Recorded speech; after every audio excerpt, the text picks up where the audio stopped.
لە ڕاستیدا ئێمە لە سوسیال میدیاوە کە یەکەم جارم شتەمان بینی بە ئەرکێکی ئەخلاقی و ئینسانی و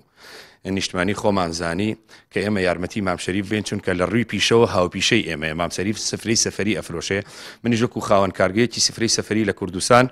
بە ئەرکێکی ئەخلاقی خۆمم زانی کە یارمەتیەکی مام شەریف بم لە ڕووی سەپۆرتکردنی مام شەریفەوە بە دابینکردنی ئەو کاڵایی کە ئەیفرۆشێ ڕاستە پێشتر مام شەریف کاڵای ئێمەی پێ نەبووە لە ئێستا بۆ ماوەیەکی دیاریکراو هینمان کردو بەڵام لە ئایندەشا ئینشاءڵڵا بەپێی ئەو بەرنامەی کە کارگە هەیەی و بەپێی ئەو توانایی کە هەمانە ئینشاءڵڵا سەپۆرتەکەین و دەستی لێ بەرنادەین. من زۆر سوپاسی مام شەریف و هەموو مام شەریفەکانی ترەکەم کە بە مەردانە بەو تەمەنەوە کە تەمەنای تەمەنی نوحیان بۆکەم بەردەوامن کە نانی دەستی خۆیان بخۆن عارەقی ڕەنجی خۆیان بخۆن و هەوڵی خۆیان ئەیەن بۆ ئەوەی کە بژێوی خۆیان و خێزانەکەیان دابین بکەن لە هەمان کاتێکشا بە خۆپارێزێکی تەواوەوە لەم پەتاو نەخۆشیانە کاری خۆیانەکەن. ئێمە وەکو دام و دەستگای دەوڵەت پێویستەکە چاودێری بژێوی و ژیانی ئەوان بین چ لە ڕووی بژێویانەوە چ لە ڕووی تەندروستیەوە چ لە ڕووی دابینکردنی پێداویستیەکانیانەوە.